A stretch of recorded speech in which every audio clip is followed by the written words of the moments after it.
All right, let's dive in. Today we are tackling what has to be one of the boldest, most audacious love poems ever written, John Donne's The Sun Rising.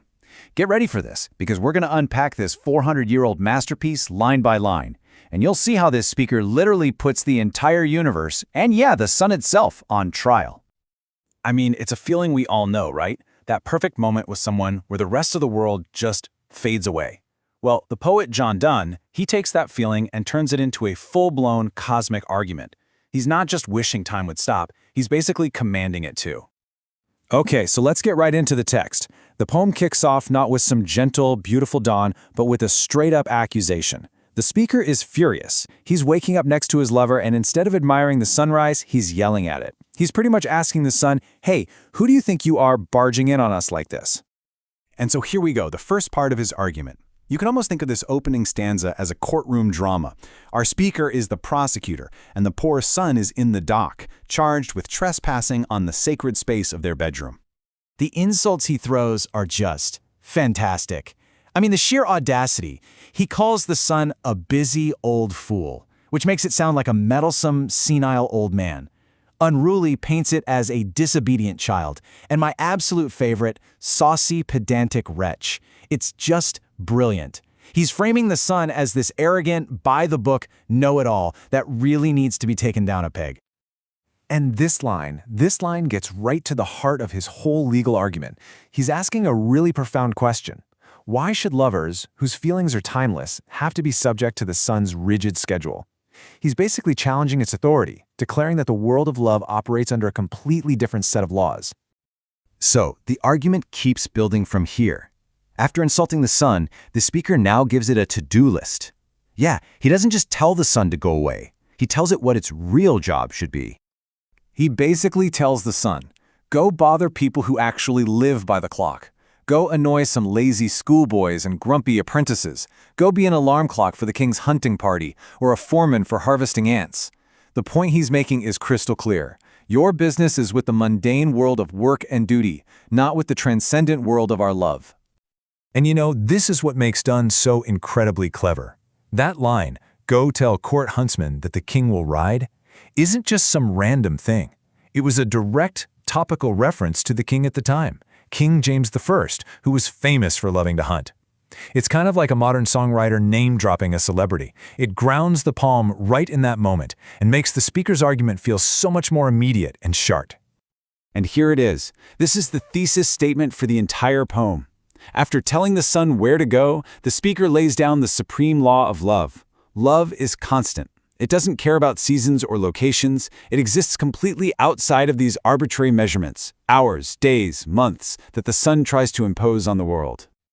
You gotta love this phrase, rags of time. It is pure poetic genius. He's dismissing our entire system for measuring life, hours, days, months, as nothing more than tattered, worthless scraps of fabric. They're flimsy, they're insignificant, especially when you compare them to the solid, eternal substance of true love. All right, so the prosecution has made its opening statement. Now, in this second stanza, the speaker starts presenting his evidence. He's about to prove why his lover and their bedroom are actually more important than the entire world the sun travels around every single day. I mean, what an incredible boast. The speaker says to the sun, you think you're so powerful with your beams? Pfft, I could eclipse them just by winking. But then he pivots so beautifully. He says he won't do it because he just can't bear to lose sight of his beloved, even for that split second. So his love for her is even stronger than his supposed power over the sun. Then he issues this direct challenge. He says, go on, sun, go on your trip around the world, visit all the kingdoms, find all the treasures. Then come back tomorrow and tell me, did you find them out there? Or have you finally realized they are all right here, in this bed, with me? Now, to really get the sheer scale of this claim, you have to know what both the Indias meant to readers back then. This was basically the source of all the world's greatest luxuries. You had priceless spices from the East Indies and all that gold from the mines of the West Indies. So he's saying his lover isn't just like a treasure. No, she is all the treasure in the entire world, combined into one person.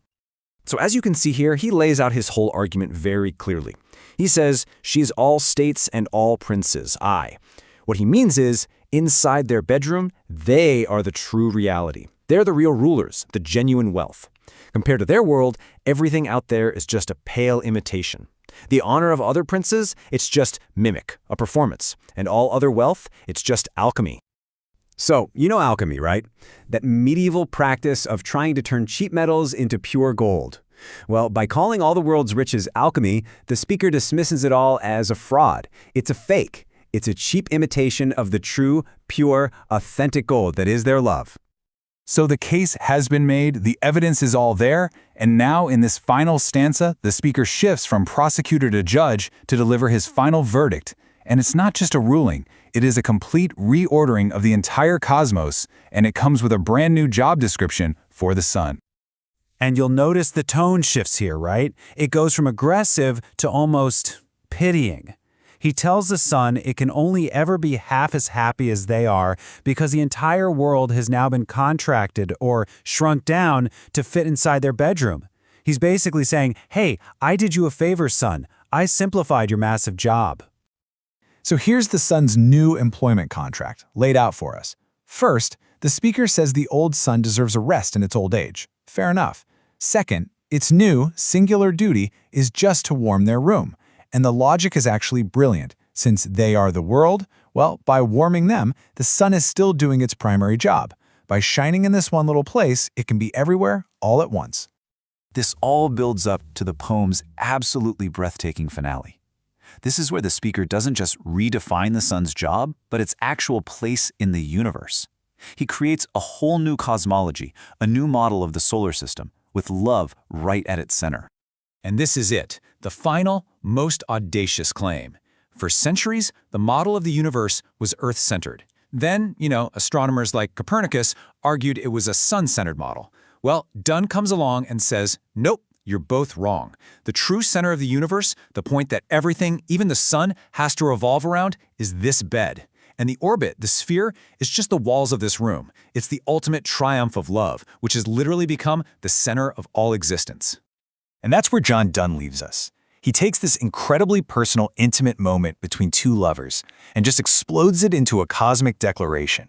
It's such a powerful reminder of how love can totally alter our perception of reality. And it makes you wonder, right? What in our own lives is so powerful that it can make a single room feel like the entire universe?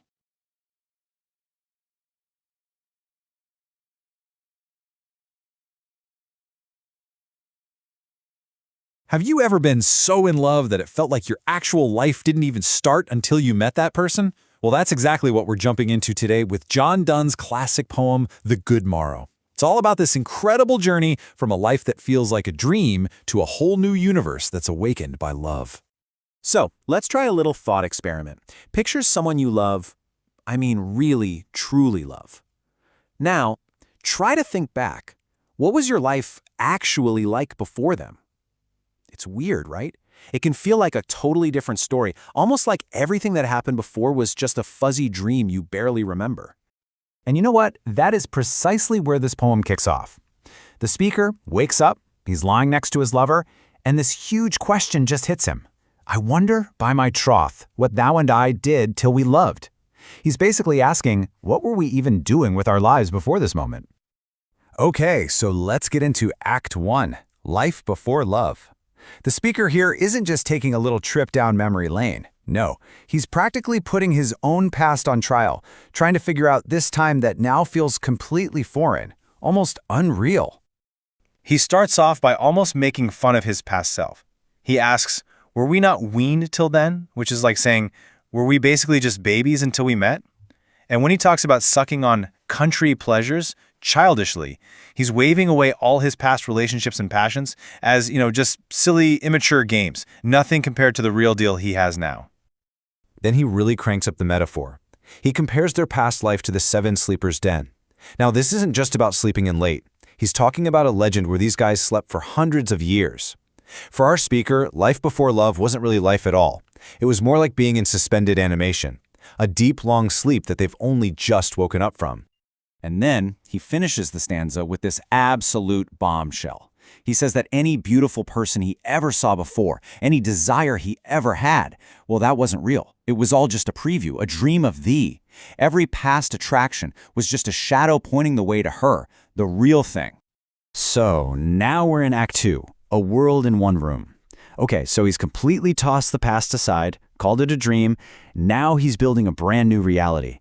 And the amazing part is, this new world isn't somewhere out there, it's created right inside their bedroom. He talks about their waking souls, making it clear the dream is over. And this next part is so important. He says they watch not one another out of fear. This isn't a love built on jealousy or insecurity. No, their connection is so powerful and all-consuming that literally nothing else matters. They are the whole world to each other. And that leads us to one of the most incredible lines in all of poetry, and makes one little room in everywhere. Just think about that for a second. He's not just being romantic. He's making this huge claim that their love is so powerful it actually bends the rules of reality, turning one small room into the entire universe. And to prove he's serious, he dismisses the biggest adventures of his day, the age of discovery. He says, let the explorers go find new continents. Let the map makers draw their new worlds. It's like saying today, yeah, let other people go to Mars. Who cares? Because it's all completely irrelevant to him. And why is it irrelevant? Because they've got something so much better. Let us possess one world, each hath one and is one. See, they don't have to go out and find a new world, they are a new world. Each lover is a complete universe for the other to explore. Okay, here we go, the grand finale. Act 3, Love Without End. It's not enough for him to have created this amazing new world. Now he's going to use logic and reason to prove that this world they've built can never, ever be destroyed. His proof starts with this incredibly close-up, intimate image of him seeing his own reflection in his lover's eyes, and she sees hers in his. They're literally mirrors for each other. But it's deeper than that. He says their true, plain hearts are right there, visible in their faces. There's no hiding, no secrets. Total honesty. And this is where Donne, the absolute master of this stuff, takes that simple image and blows it up. Their two faces, reflecting each other, become two better hemispheres, a globe that's more perfect than planet Earth. And why is it better? Because their world has no sharp north, no coldness, no fighting, and no declining west, no sunsets, no endings, and no death. Now, for his final killer argument, he turns to the science of his time, alchemy. And he brings up this core alchemical idea that anything that dies or decays does so because it wasn't perfectly balanced. The theory was that a substance with perfectly mixed elements would last forever.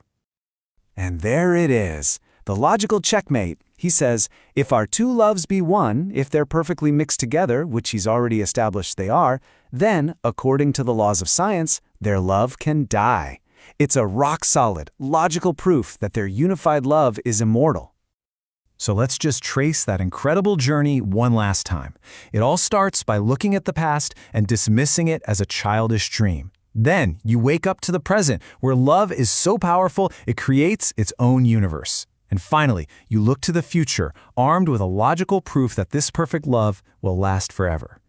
I mean, it's just incredible. From one simple question whispered between two lovers, Donne builds this passionate, logical case for a love that literally transcends space and time. And it leaves us with a pretty powerful thought, doesn't it? Can a feeling, an emotion like love, actually build a world that's more real and more permanent than the physical one all around us?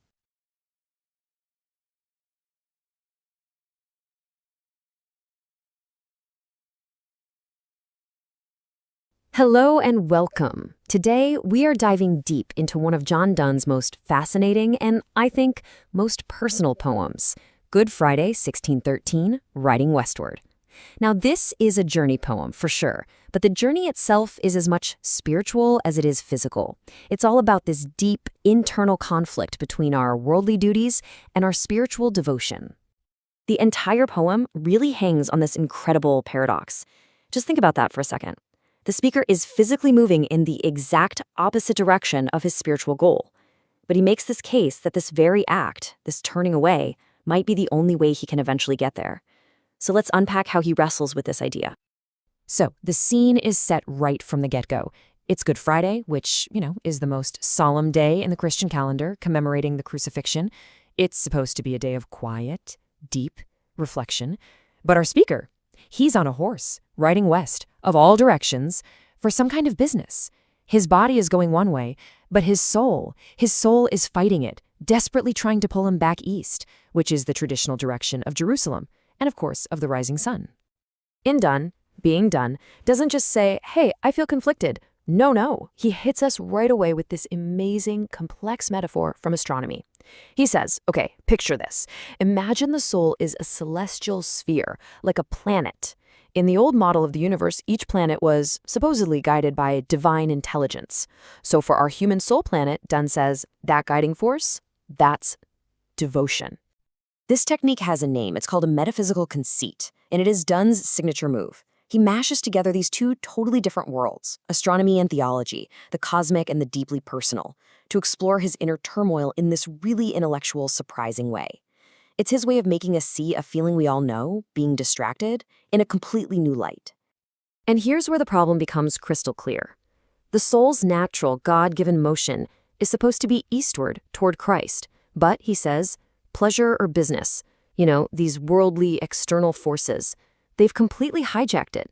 They've taken over, and now they're whirling his soul violently westward, away from where it's meant to be. You can almost feel his sense of powerlessness. So, as he's being dragged west against his will, where does his mind go? It travels east. He starts to think about the very event he should be focused on, the crucifixion. And right here, Donne gives us another absolutely stunning paradox. The power in these lines is just wow. It's a brilliant play on words. Christ is the Sunny, that's S-U-N-N-E, which of course sounds exactly like the Son of God. On the cross, he rises up, lifted into the air, but in doing so, he sets, meaning he dies. And yet, it's this death, this sunset, that creates the endless day of salvation for everyone. I mean, that's a beautiful, compact summary of Christian theology right there. But then, something strange happens in the poem. The speaker starts to rationalize why he's not there. He almost sounds glad that he isn't witnessing the crucifixion firsthand. And why? Well, he argues that the sight would just be too overwhelming for any mortal to bear. He throws out this staggering rhetorical question. Think about it. He's already brought up the Old Testament idea that no one can see God's face and live because of its pure holiness, so his logic is, if seeing God's life is fatal, what on earth would it mean to witness God's death? It would be an experience that's completely beyond human endurance.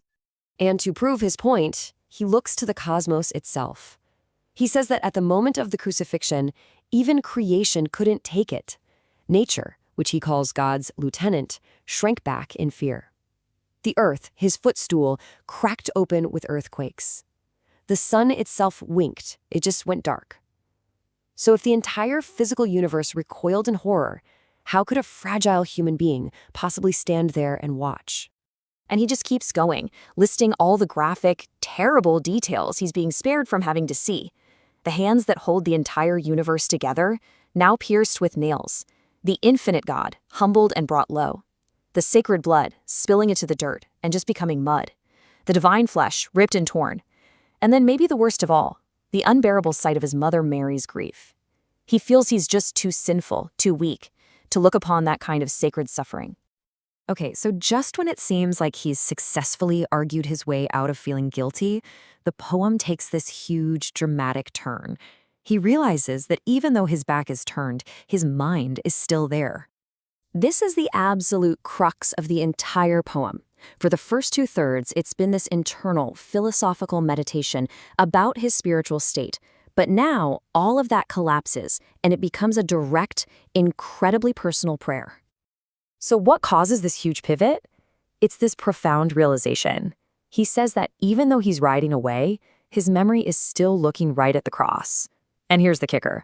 More importantly, the crucified Christ is looking back at him. There's no escaping that divine gaze. His physical direction is meaningless. He is seen. Now, you'd probably expect him to immediately wheel his horse around, right? But he does something much, much more surprising and psychologically deep. He accepts that gaze, and he makes a plea. He gives us this powerful, almost counterintuitive image. He says, look, I'm keeping my back turned to you, but not because I'm defying you. I'm doing it so you can punish me. He is literally offering his back to be whipped, to receive the corrections he feels he deserves for his sins, for his distractions. It's just an act of incredible humility.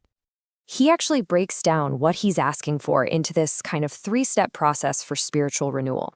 First, the punishment. Then he asks God to burn off my rusts, which is this amazing image like a blacksmith purifying metal in a hot fire, getting rid of all the sin and deformity. And the whole point of this pain? To restore thine image, the image of God that humanity was created in, which he feels has been tarnished by his worldly life. But all this painful correction, it isn't the final goal. Not at all. It's a means to an end. The whole journey, riding west, away from God, and then this plea for punishment, it's all aiming at one final future moment. And that brings us to the very last hopeful line of the poem. It's only after he's been punished, purified, and remade in God's image that he'll finally feel worthy enough to turn around and actually look upon his Savior.